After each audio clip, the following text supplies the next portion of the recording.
പ്രിയപ്പെട്ട കുട്ടികളെ, പ്ലസ് വണ്ണിൻ്റെ ആൻസർ കീ ആണ് നാം ചർച്ച ചെയ്യുന്നത്. അടുത്ത ചോദ്യം നോക്കാം.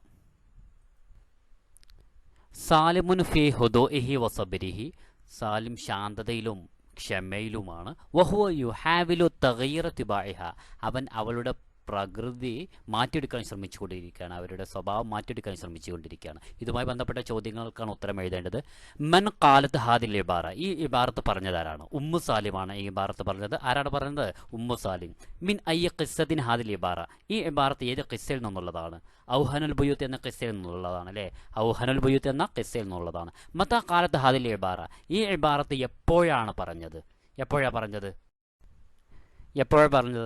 ദാത്ത് യൗമിന്, ഒരു ദിവസം, സാറത്തിൽ കാത്തിബത്തു ഉമ്മു സാലിമിന് ഫി ബൈത്തിഹ, ഈ കാത്തിബത്ത് എഴുത്തുകാരി ഉമ്മു സാലിമിനെ അവളുടെ വീട്ടിൽ സന്ദർശിച്ചു. വസാലത്താനിൽ ഒറൂസി, അപ്പോൾ മണവാട്ടിയെക്കുറിച്ച് ചോദിച്ചറിഞ്ഞു. ഫഅജാബത്ത് ഉമ്മു സാലിമിൻ മഅ ഹുസ്നി ഷദീദിൻ, ഉമ്മു സാലിമ് വളരെ ശക്തമായിട്ടുള്ള ടെൻഷനോട് കൂടി മറുപടി പറഞ്ഞു. ലാ തഅരിഫ് ഹുഖൂഖ സൗജി വൽ ബൈത്ത്, വീടിൻ്റെയും ഭർത്താവിൻ്റെയും ബാധ്യതകളോ കടമകളോ ഒന്നും അവൾക്കറിയില്ല. ഫസാലത്തിൽ കാത്തിബത്തു, അപ്പോൾ ഈ എഴുത്തുകാർ ചോദിച്ചു അൻ ഹാലി സാലിം, സാലിമിൻ്റെ അവസ്ഥയെക്കുറിച്ച് ചോദിച്ചു.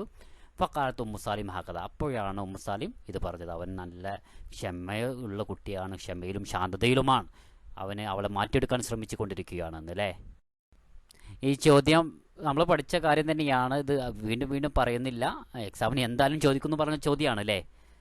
പിന്നെ ഇൽമിൻ്റെ പ്രാധാന്യത്തെക്കുറിച്ച് 2 വരി തന്നിട്ടുണ്ട്, 2 വരികൾ തന്നിട്ടുണ്ട്.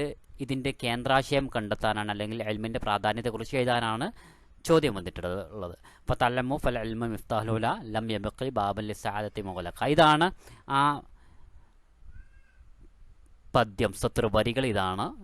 നോക്കാം. ഹനി അലക്കും മൽദൂമിൻ കത്തബഹു ഷാഇറുൽ മഷൂർ ഹാഫിൽ ഇബ്രാഹിം, ഹാഫിൽ ഇബ്രാഹിം എന്ന പ്രശസ്തനായ കവിയുടെ ഒരു കവിതയാണ് ഹനി അല്ലക്കും എന്ന് പറഞ്ഞുകൊണ്ട് തുടങ്ങുന്നു. യഖൂൽ ഷാഇർ ഫി ഹാദിൽ സുത്തൂറ, ഈ വരികളിലൂടെ ഷാഇർ പറയുന്നു തഖദ്ദമു ബിൽ ഇൽമ്, പിന്നെ ഇൽമിനെ കുറിച്ചാണ്.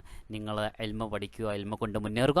ലിഅന്നഹു, തീർച്ചയായും, മിഫ്താഹു സഅദത്തി വന്നജാഹി, ഇൽമി എന്ന് പറയുന്നത് വിജയത്തിൻ്റെയും സൗഭാഗ്യത്തിൻ്റെയും താക്കോലാണ് അല്ലേ? നോക്കാം, അടുത്ത ചോദ്യം നോക്കാം. മൻ കാനത്ത് ലഹു അർദുൻ, ഒരു ഹദീസാണ് കൊടുത്തിട്ടുള്ളത്. ഇതുമായി ബന്ധപ്പെട്ട തസ്രീഹാത്ത് ഏതാണ്? സ്റ്റേറ്റ്മെൻറ്റ്, അതിൻ്റെ അതേ അർത്ഥം വരുന്ന സ്റ്റേറ്റ്മെൻറ്റ് എഴുതാനാണ് ചോദ്യം. മൻ കാനത്ത് ലഹു അർദുൻ, ഒരുത്തനിക്ക് ഭൂമിയുണ്ടെങ്കിൽ, വല്ലൊരുത്തനിക്കും ഭൂമിയുണ്ടെങ്കിൽ, ഫൽ യസ്റഹ, അവൻ കൃഷി ചെയ്യട്ടെ. ഫഇല്ലം യസ്റഹ, ഇനി അവൻ ആ ഭൂമിയിൽ കൃഷി ചെയ്യുന്നില്ല എങ്കിൽ, ഫൽ യുസ്റുഹ അഹാഹു, അവൻ്റെ സഹോദരന് അവൻ എന്ത് ചെയ്യട്ടെ?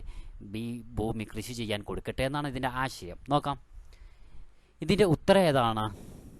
അതായത് കൃഷിയെ പ്രോത്സാഹിപ്പിച്ചുകൊണ്ടുള്ള ഒരു ഹദീസാണിത്. ഇതിൻ്റെ ആൻസർ ഏതാണ്?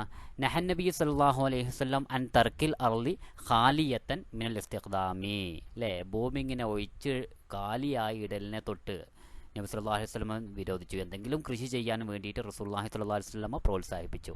ഇതിൽ ബ ആണ് ആൻസർ.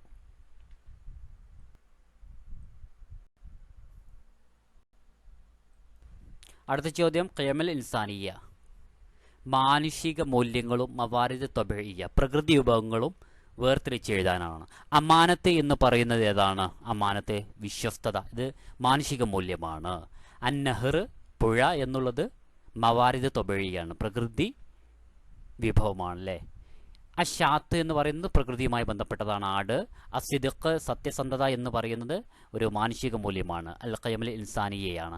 അസ്സബ്ർ, ക്ഷമ എന്ന് പറയുന്നത് ഒരു മാനുഷിക മൂല്യമാണ്, അൽ ഖിയമൽ ഇൻസാനിയയാണ്. അൽ ഹഖൽ, വയൽ ഏതാണ്? അൽ മവാരിദ് ത്വബഈയാണ് അല്ലേ? പ്രകൃതിയുമായി ബന്ധപ്പെട്ടതാണ് വയൽ. ഈ ചോദ്യം നോക്കാം. മുലാഫ് മുലാഫിലേഹി വേർതിരിക്കാനാണ്, സിമ്പിളാണല്ലേ? ഗുർഫത്തുൽ ബൈ ത്വബീബി വാസിയത്തുൻ, ഇതിൽ ഗുർഫത്തു ത്വബീബി മുലാഫിലേഹിക്ക് എപ്പോഴും മജ്റൂറായിരിക്കും, ജറായിരിക്കും. ആ ത്വബീബി എന്നുള്ളതാണ് മുലാഫിലേഹി, ഗുർഫത്തു എന്നുള്ളത് മുലാഫ്. ബാബുൽ മദ്രസത്തി, ബാബു എന്നുള്ളത് മുലാഫ്, അൽ മദ്രസത്തി എന്ന് പറയുന്നത് മുലാഫിലേഹി. കിതാബുൽ മുദരിസി, കിതാബു എന്നുള്ളത് മുലാഫ്, അൽ മുദരിസി എന്നുള്ളത് മുലാഫിലേഹി. നമ്മുടെ മുലാഫിൻ്റെ നിയമങ്ങളൊക്കെ പറഞ്ഞിട്ടുണ്ട്. മുലാഫിലേഹിക്ക് എപ്പോഴും ജറായിരിക്കും, മുലാഫിലേഹിൽ അലിഫ്ലാം ഉണ്ടാവും, മുലാഫിൽ അലിഫ്ലാം ഉണ്ടാവില്ല. അങ്ങനത്തെ ചെറിയ ടെക്നിക്കൊക്കെ നമ്മൾ പറഞ്ഞിട്ടുണ്ട് അല്ലേ? പ്രിയപ്പെട്ട കുട്ടികളെ, ആരെങ്കിലും സബ്സ്ക്രൈബ് ചെയ്യാത്തവരുണ്ടെങ്കിൽ സബ്സ്ക്രൈബ് ചെയ്യണം. കാരണം ഇനിയുള്ള ഓരോ സബ്ജക്റ്റിൻ്റെയും എക്സാമിന് വേണ്ടിയിട്ടുള്ള വീഡിയോ ചെയ്യണമെന്ന് ആഗ്രഹിക്കുന്നു.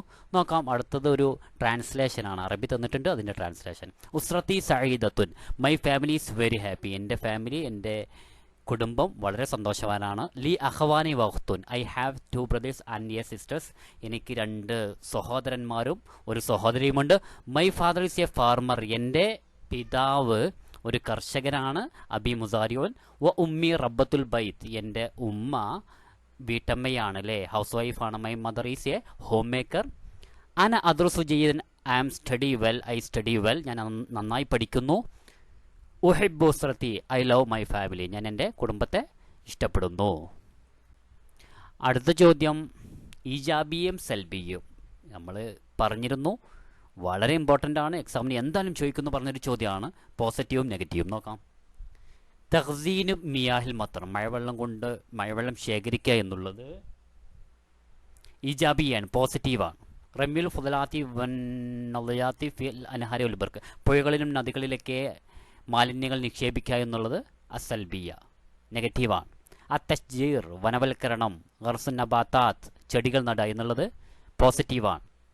പിന്നെയോ ഇസ്തിമാലുൽ മുൻതജാത്തിൽ പ്ലാസ്റ്റിക് ബ്ലേത്തിന, ശ്രദ്ധ കൂടാതെ പ്ലാസ്റ്റിക് എന്ത് ചെയ്യുക, പ്ലാസ്റ്റിക്കിൻ്റെ ഉപയോഗമൊക്കെ നെഗറ്റീവാണ്. ഹിമായത്തുൽ ബി, പ്രകൃതി സംരക്ഷണമൊക്കെ നമ്മുടെ ജീവിതത്തിനെ സംരക്ഷിക്കാൻ വേണ്ടി പ്രകൃതി സംരക്ഷിക്കുക എന്നുള്ളത് ഏതാണ്, ഈജാബിയാണ്.